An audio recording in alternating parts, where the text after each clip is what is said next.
할렐루야. 주는 그리스도시요 살아계신 하나님의 아들이시니이다. 오늘도 새날을 주신 하나님을 찬양합니다. 오늘 우리에게 주시는 하나님의 말씀은 출애굽기 32장 31절에서 32절 말씀입니다. 함께 읽겠습니다. 모세가 여호와께로 다시 나아가 여짜오되 슬프도소이다. 이 백성이 자기들을 위하여 금신을 만들었사오니 큰 죄를 범하였나이다. 그러나 이제 그들의 죄를 사하시옵소서. 그렇지 아니하시오면 원하건대 주께서 기록하신 책에서 내 이름을 지워버려 주옵소서. 아멘. C.S. 루이스의 편지를 모아놓은 루이스가 메리에게라는 책에는 이런 내용이 있습니다. 우리의 기도는 사실 그분의 기도라는 말, 얼마나 옳은 말인가요? 우리가 기도할 때 실은 우리를 통해 그분이 우리 자신에게 말하는 것입니다. 그분께서는 필요할 때 자신이 내리신 그 지시를 친히 우리 안에 실행하십니다. 모든 기도를 하시는 분, 모든 덕을 행하시는 분은 다름 아닌 그분이십니다. C.S. 루이스는 우리가 누군가를 위해 기도할 때 그것은 하나님이 우리를 통해 자기 자신에게 말씀하시는 것이라고 말했습니다. 그래서 우리가 누군가를 위해 기도할 때 우리는 그 사람을 향한 하나님의 기도로 기도한다고 말할 수 있다는 것입니다. 하나님의 기도로 기도한다라는 것이 생소하지만 참 재미있는 개념이라 생각했습니다. 우리는 타인을 위해 기도할 때 그 사람을 향한 하나님의 뜻을 찾게 됩니다. 그 후 그 사람을 향한 하나님의 원함으로 기도합니다. 그때 하나님께서는 우리의 입술을 통해 자기 스스로에게 말씀하심을 통하여 그 사람을 향한 자신의 뜻을 이루십니다. 오늘 본문의 모세도 이와 같이 기도합니다.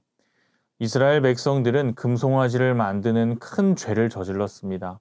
그러고는 회개하는 모습도 없이 방자한 모습을 보였습니다. 가장 회개가 필요한 아론은 금덩이를 넣었더니 송아지가 나왔다는 말도 안 되는 이야기나 하고 있습니다. 하지만 모세는 이들을 끌어안습니다. 그들을 위해 기도하기 위해 여호와 하나님께 올라갑니다. 그리고 기도합니다. 슬프도소이다. 모세는 이들을 향한 하나님의 마음을 느꼈습니다. 범죄한 백성들을 향한 하나님의 마음은 분노 이전에 슬픔이었습니다. 모세는 금송아지를 만든 이스라엘 백성들을 향한 하나님의 마음을 느끼며 함께 애통합니다. 그리고 모세는 기도합니다. 그러나 이제 그들의 죄를 사하시옵소서. 그렇지 아니하시오면 원하건대 주께서 기록하신 책에서 내 이름을 지워버려 주옵소서.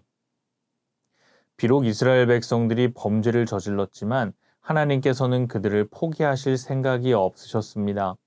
하나님께서는 자녀의 죄를 징계하는 한이 있을지라도 그들의 죄 때문에 자녀를 포기하시는 분은 아니십니다. 자신의 생명을 포기하며 십자가에 못 박히는 한이 있어도 자신의 백성들을 끝까지 포기하지 않으시는 하나님이십니다. 모세는 이러한 하나님의 마음으로 기도하였습니다.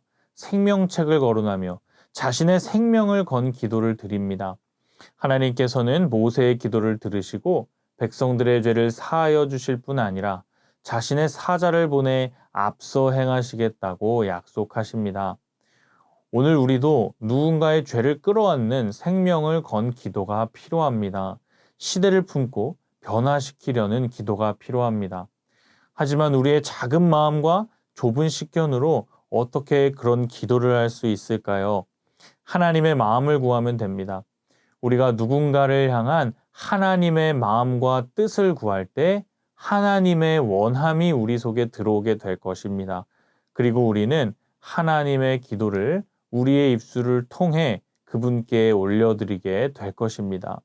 이러한 기도로 주님 앞에 나아가실 수 있는 모든 청년 여러분 되시길 빕니다.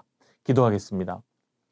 우리의 기도를 들으시기 전 우리 안에 자신의 마음과 뜻을 부어주시길 기뻐하시는 하나님 아버지, 우리의 작은 가슴으로는 아무것도 품고 사랑하지 못함을 주님 앞에 겸손히 고백합니다.